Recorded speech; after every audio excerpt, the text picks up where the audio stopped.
was like the old German saying, when it's time to work, you work, when it's time to play, you play. And we had just a lot of spunk and big fun. And I remember one particular winter day, Mr. Forsythe said, well, he says, I know that the snow is really good packing out there. And I'm like, oh yeah, yeah. You know, us boys out there was planning to have a snowball fight. And he said, well, I tell you what, I said, I don't want anybody getting hurt. So when it's lunchtime, we're all going to go outside. I said, I'm going to monitor. I'm going to make forks, I'm going to make signs, and I'm going to make sure the snowballs are soft. And he was out there playing with us all afternoon long. And I'll tell you what, it's an amazing thing. That is so salient that it sticks out in my memory. That this adult actually took time out to play with us for 2 hours. He was making sure that we're going to be safe. And, you know, all the other good stuff. I don't want to tell everything, because I know some of you got others and some things you want to share. One other thing I wanted to say about Mr. Forsythe. Here, you know, we live in this politically correct space and time. And it's a little bit sad, because when you get too many strictures, too many rules, stifles. I remember Mr. Forsythe at the end of his last school year. He said, I know that because I've heard when that you all are talking about taking up money to get me a going away present. But he said, I'll tell you what I really want. So, well, what's that, Mr. Forsythe? He says, I would like the whole class to stand up here in front of the school and sing the Mighty Fortress of God. So Janet Post, she knew how to play the piano. She played for our plays. So the Posts were all helping. So Stinson takes credit for some of that, I suppose. Well, so we learned our Mighty Fortresses of God. And the last day of school, we all got up in front and sang it to Mr. Forsythe. He stood there listening to him with tears running down his face. And things like that don't happen, you know. And I'm so glad that we live in a time where we had an openness to have spirit like that, to have communion amongst people like that, and to be able to play as a kid. And we were lucky. I don't think we missed out on one doggone thing. Matter of fact, I think we were richer for it. And that's all I got to say. I'm probably louder than this is, so shut up. Okay. Hi, my name is Sue Baker. Well, we have Hartman, Brandon Hartman, yay me. I got to talk to some of you guys, and I'm really glad that everybody is here. I did absolutely nothing for this other than call a few of you and say, hey, we're having this. And that is my phone number out on all of those signs there, so don't give me any more of those phone calls, okay? Steve Cornwell, please stand, Steve. Yay, Steve. Steve doesn't know that standing means to get erect in a position with your legs. Here we go, Steve. Thank you, Steve, for this.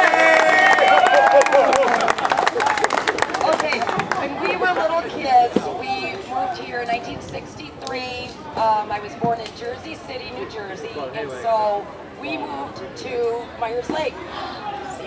Hi. So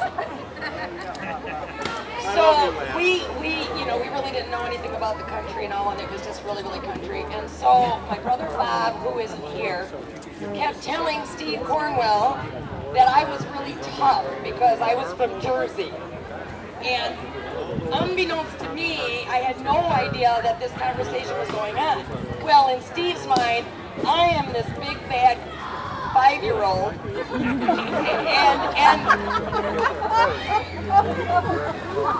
and we're walking home from Stinson School one day, and why Steve decided to do this, he pushed me down in a mud puddle because he was going to get me first before I got him, and then he ran home. Thank you for the meal today. That's payment for pushing me down. Okay, who's next? Oh, I'll go. Why not? All right. I don't know. Is everybody here reading this? This? like Move it, Linda. Roll people. JJ. Okay, I came here, like I said, 63. I was 10 years old. The elementary school that I came from in Jersey City was from my memory, I think it was 2 stories tall. We changed classes just like high school does, because that's just what you did. You didn't have a teacher, only teacher all day long. So when I came here, and it was a culture shock for me.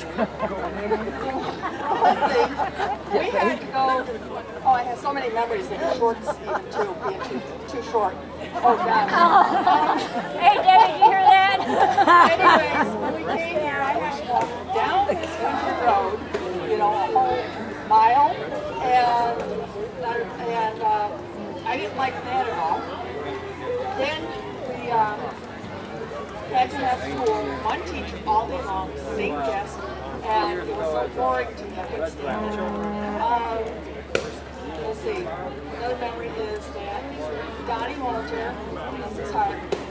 He always sat behind me, and he would come in and take care of his dairy cows, and he had Levis mud boots on at times. So I would have to go to the teacher, and Donnie would have to go home, change his shoes, you know. But Donnie and I became good friends back then. And he introduced me over to, or invited me over to his parents' farm, and he was telling me that one of the cows was going to be sold. And I thought, oh, I said, that's nice, it's going to be a pet for somebody. And he goes, no, they're going to butcher it. I says, butcher? He says, yeah, they kill it, cut it up, and put it in, you know, sell meat. Well, in Jersey, the meat came from the butcher, wrapped in nice white paper. You bring that home and go for more the next day. Did not know it came from an animal. I could not eat meat for a whole year after that. And let's see, the schoolyard was always sand with sandburrs. Oh, yeah.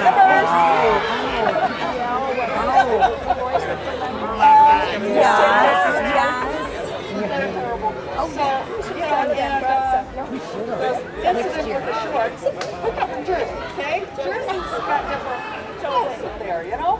So we got our Jersey shorts on, and they were like, what, 2 inches? 2 inches too short. They were 2 inches above the knee instead of at the knee. 2 inches above the knees instead of at the knees. Well, we were sent home. I had an indecent daughter. I had indecent daughters, Mom says. So I don't remember what all she did, but I know we had to go back afterwards. But I know Mom defended us greatly. So, and then the first time that I met my amigos, Denise Jewell and Nancy Eberlein, I met those 2 first, and I do believe, from what my memory is, I was talking about when my mom was a kid, and I do believe it was Denise says, "Oh, your mom's a baby goat," and I pushed her down and started beating her up. But we've been best friends ever since. So it was either her or Nancy, but no, it wasn't me. No, she did not. She never. It was Nancy. She was or Denise. She was the scrapper. So you know, that's since in school was just so fun. It just it was, I don't know, a culture shock. What can I say? You know? So Not good. My mother was a cook for a while.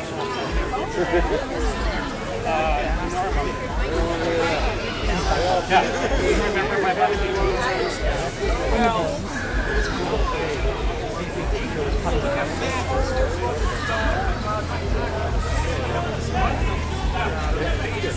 We can't hear him. I caught on fire. And man, did I get in trouble with the teacher, the cook, and my dad. I didn't like my mother being involved. And the other good memory I have was Miss Stoliker had a 57 Ford hardtop convertible, and she'd give us a ride home. It was so cool.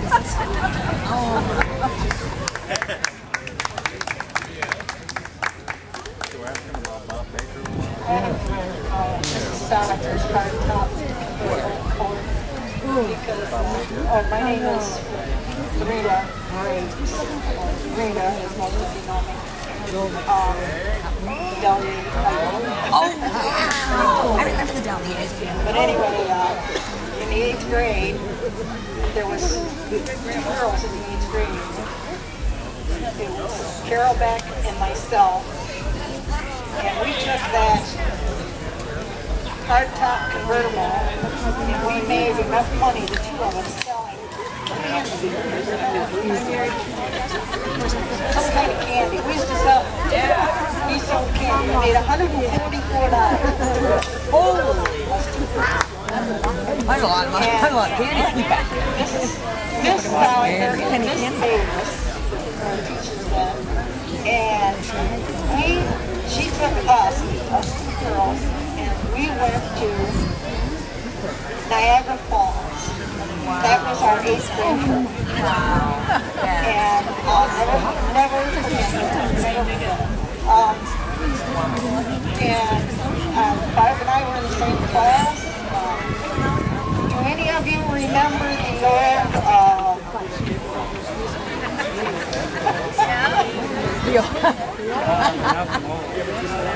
what did they call it? The tank? The old bath. Oh no! We got flushers. The inside restroom, you had a boys, of course, boys' bathroom, and girls' bathroom. But they were the old holding machine.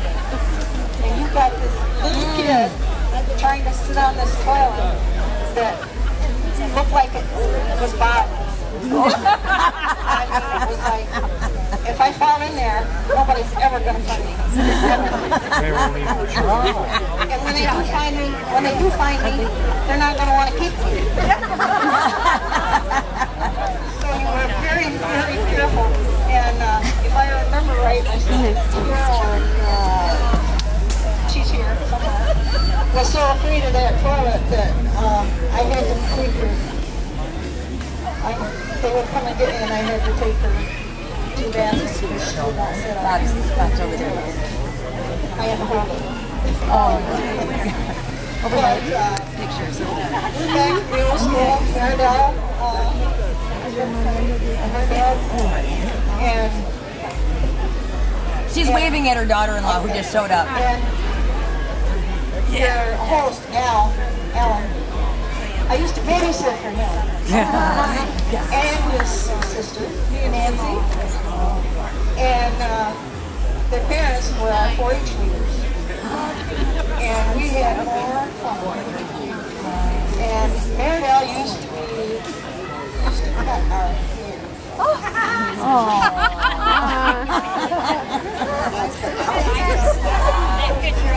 That's when the pixie was in style.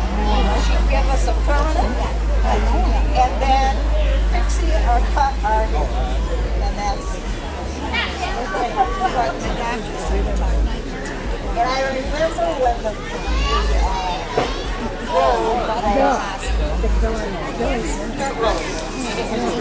Myers Lake Road? Myers Lake Road and 11 Mile? Really? And I'm a little bit older. Couple years, 2 years. When you were starting, Where's Dion and Kayla? when you were starting, Didn't they tell you they were going down there to fish? Oh, you look fabulous.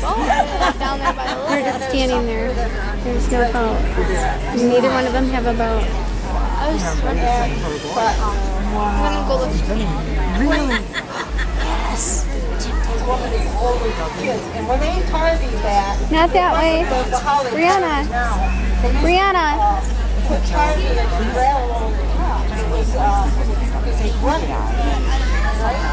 Yeah. And the older dad and you, I think, used to escort us little kids after school, escorted us across the road so that we didn't get our feet into that carving. We always had to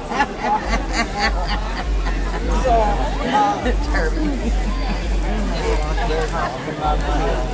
yes, I remember Bubbles' mother would in our butts because she knew that we worked in the field. It was a privilege to be able to go down. If you were good, of course, it was only in my class all the way through school. I think the most in my class was 4. And when I, like you said, when I got out of there, it was only 2 girls in my class. And that was a great academy. And got my grades now. And but just found another naughty girl. Go downstairs and have after lunch. We would go downstairs and we were allowed to help do the dishes. And that was a big thing. What a gift. Here, you can work. Compound on the floor and you were sleep. I love that man. And we thought that was just a because we didn't have to be upstairs. Yeah, I